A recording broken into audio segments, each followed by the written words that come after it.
All right, today we're going to dive into, of course, one of your favorite DEXs out there, and that is SushiSwap. A little bit deeper on that. My name is Paul Barrow. Welcome back to TechPath. Okay, SushiSwap, actually, there's a lot of DeFi projects in general that have really kind of come to the forefront, and Sushi is one of those that has been able to really kind of surpass, I think, a lot of expectations around what it is and also maybe how it's come to its huge success rate. I want to jump to a story. It was actually done early in July. It's basically a DeFi deep dive here. This was on Yahoo Finance. And I think this is a good one because when I got a chance to read this article and when I was doing deeper research on this is a good example for those of you who have not had a chance to really understand what Sushi is.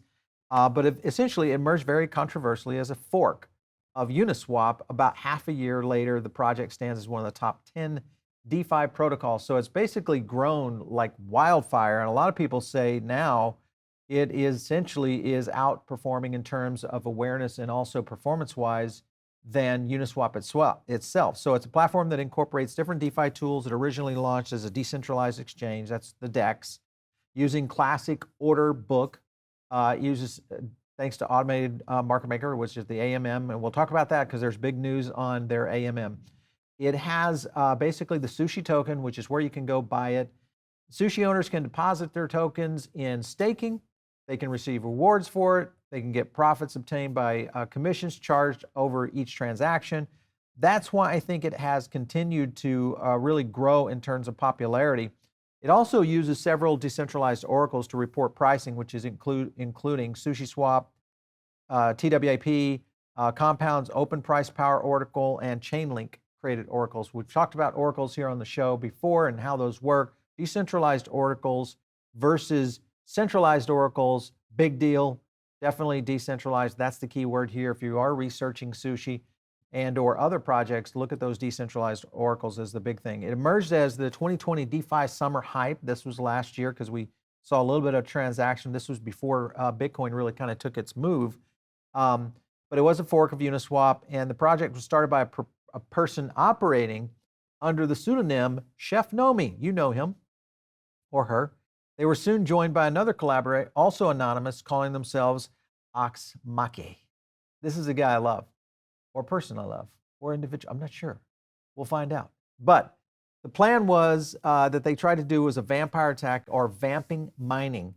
This name comes from the fact that the initial liquidity was not extracted originally, but rather from one of the platforms that it was transferred to and from one to another. So the idea here was pretty cool in the sense of how the fork took place. So in learning about Sushi as a DeFi project, again, DeFi projects and are the ones that I think if you are looking at altcoins and projects like this is a good one to really kind of jump into. The latest news, though, is this right here, and that is SushiSwap reveals 4 new AMMs, automatic market makers, to reduce the swap price impact. This is kind of the big deal.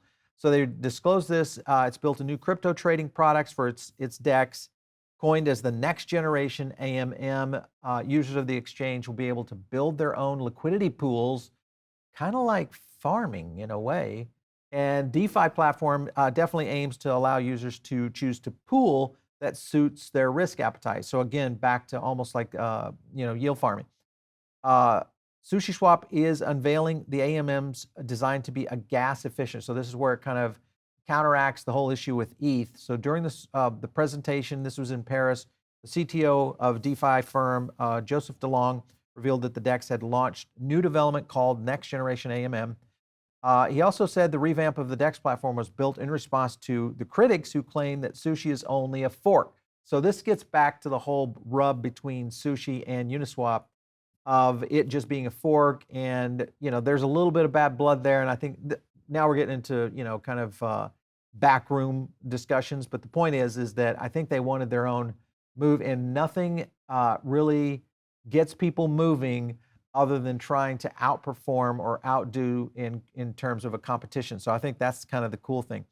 Yeah, so the AMMs named as Trident will allow SushiSwap users to build their own liquidity pools. But mainly what's interesting, I don't have it highlighted here, is the features will include various pool types, making Sushi more unique given that most DeFi protocols only use a singular constant product pool. That's the difference, I think, that is going to be cool with this next generation market maker. And I think that is going to be a cool thing. Hybrid pool feature introduced will reduce the swap price impact by using stable swap curve, the stable swap curve, then trading between similar cryptocurrencies. So if you are getting into these dexes and you're looking at doing a yield farming, or you're looking at things like this, liquidity pools that can really start to leverage your crypto investments into some better yields, this is definitely one of those kind of scenarios that goes in that direction.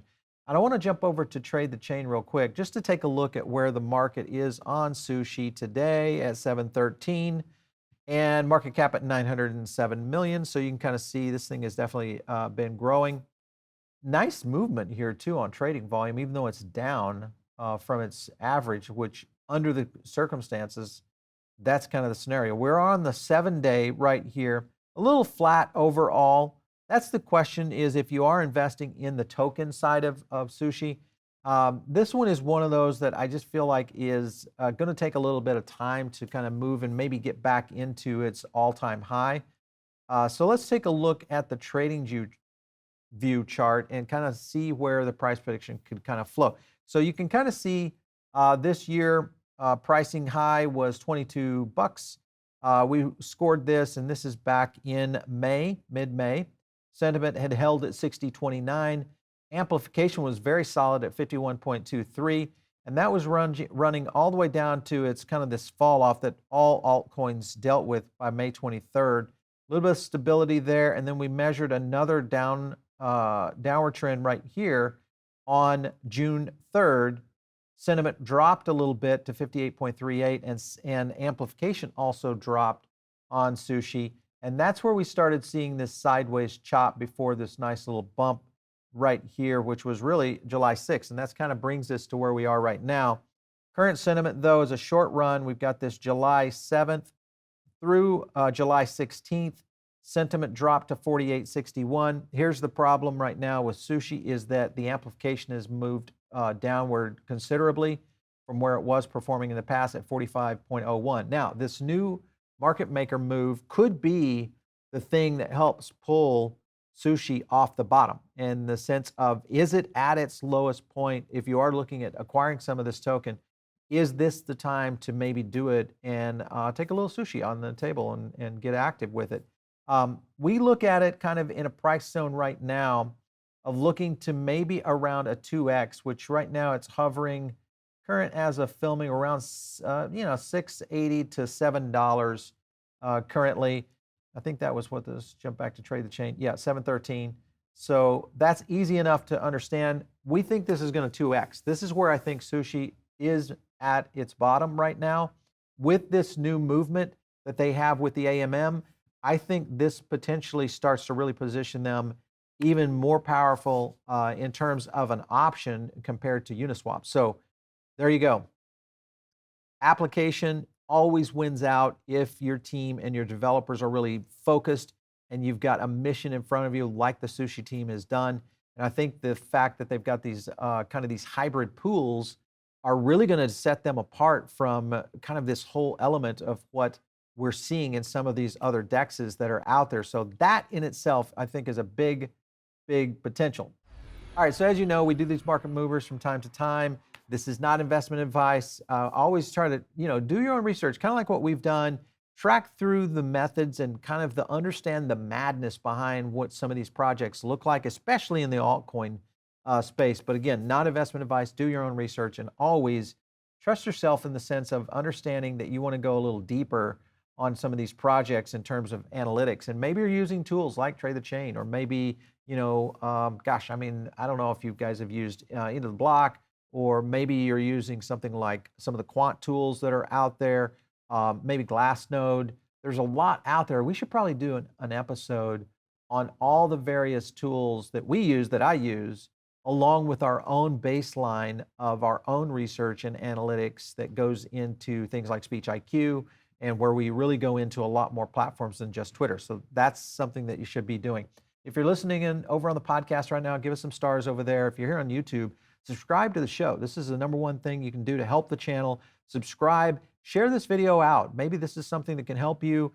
And in the comments below, give us your thoughts on what coins, what projects that you're excited about that maybe you'd like us to run down. I kind of keep a top 10 list running all the time of analysis that we're doing, because analysis, we use these things called data credentials, which basically goes out and hauls information in from the social platforms to give us the sentiment and amplification metrics that we use, which is really different. We're the only channel that does it that way, mainly because we've been working on that software for about almost a decade now in other applications outside crypto, but we've applied it to where crypto comes. But if you want to hit me up on Twitter, you can do that over at Paul Barron. I'll catch you next time right here on TechPath.